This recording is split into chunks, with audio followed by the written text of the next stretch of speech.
Hey, you guys. Auntie Cuckoo's here with another, I was going to say murder story, but it's not a murder because I'm alive. It's a true story. I had a request. This came up in conversation the other day, yesterday.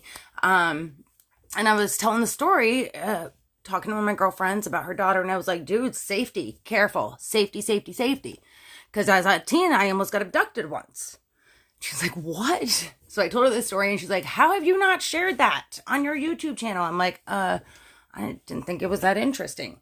She's like, share that. I'm like, okay, I will do it tomorrow. Actually, I said I'd do it today, but I didn't. Now I'm doing it tomorrow. Anyways, real quick, before I tell you about the time I almost got abducted as a teenager, don't forget to like, share, and subscribe to my YouTube channel, Storytime with Auntie Cuckoo, K-O-O. Let's do it. Key players in this story, it's Cuckoo. So, let's see. I was working at the Palm Harbor Ale House. If you don't know, now you know. I do it live on here, but I share it on YouTube in case you guys don't know. But I live in Tarpon Springs, Clearwater, Florida. So I worked at the Palm Harbor Ale House when I was like 17. I was a hostess, and I worked my way up to being a server.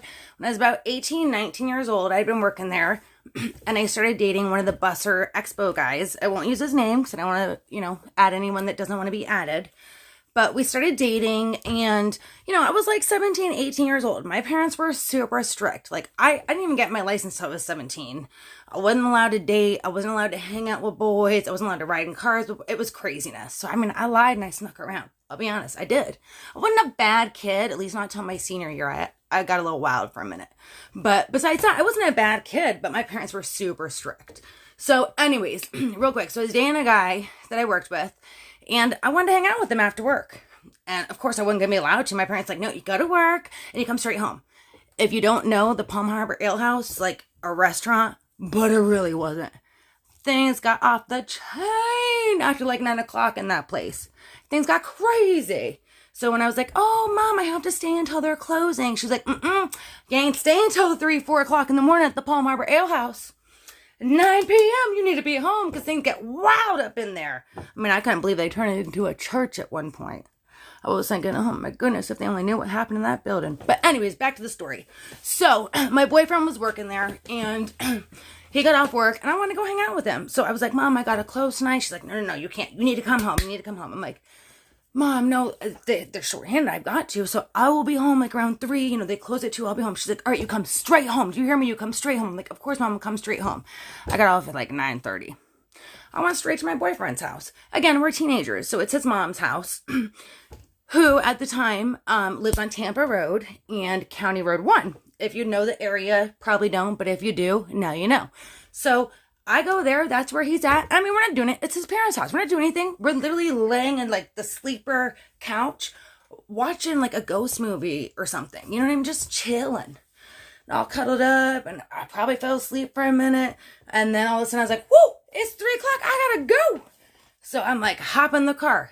This is like 2001, between 2001 and 2003. I don't know the exact dates, but it's around that time. So cell phones are prevalent, but they're not like they are today. But we both had cell phones, but they're not up our butts like they are today. So you understand when I say the next part. So I'm getting ready to leave. I'm like, babe, I gotta go. And he's like, all right, honey, shoot me a text or call me when you get home. I'll talk to you later. He said that to me. Okay. And I left. He turned his phone off, which today you guys are like, what? But back then it was normal. But I was still ticked when everything that plays out, you find out. But he did. He turned his phone off, which nowadays it was like, that did not happen. But this 2001, 2002, he wanted to go to sleep, and he turned his phone off and figured that when I got home, at my parents' home, I'd text him in the morning. He'd text me back and be like, good hanging out with you. What do you want to do today? Anywho, so I leave his house. I'm like, bye, babe. I'll text you when I get home, blah, blah, blah. I leave. I pull out of his parents' house, and we're on Tampa Road, and there is one of the main highways in Florida, wherever I live, US 19. Very, very busy road. Most of my people on here know what I'm talking about. Anyways, very busy road. There is a like semi-busy road called County Road 1, and another semi-busy road called Belcher that run parallel with it. And then there's one that runs horizontal called Tampa Road. So I'm driving on Tampa Road. This is like 3 o'clock in the morning. I'm supposed to be at work, which is on the other side, by the way. And no one's on the road. This is like, I'm in a suburban area. No one's on the road. I pull up to the light, and I'm a smoker at this time, and I'm in my parents' car. I'm a teen, shouldn't be smoking, so I got my window cracked down. Idiot, right? Got my window cracked down. Luckily, I'm an idiot, but not that much. This much. Sitting at a stoplight, and I see another car come up, but I look over, and you know where your blind spots, when you look over, you can see through the backside passenger window when someone's there. That's where he pulled up. But we were at the light, so like, why didn't he pull up? So I looked over and thought it was weird. Light turned green. We went to the next light, which is like a quarter of a mile up the road. This is where we get to a Belcher. And the light's red again, so I have to stop. And I look over and I don't see his car. I remember it was a Lexus SUV, the 2300, whatever they were when they were popular, champagne color. And I remember looking over and I didn't see him. And all of a sudden I heard pop, pop. Literally like my heart. I'm sitting there smoking quiet at the light. Pop, pop. I look over, my heart is pounding. I'm looking like, what the hell is that? People shooting. What is that? Firecrackers? I look over, this man is standing at my window, yanking on my door. Ma'am, get out of the car. Get out of the car. You got flat tires. Get out of the car.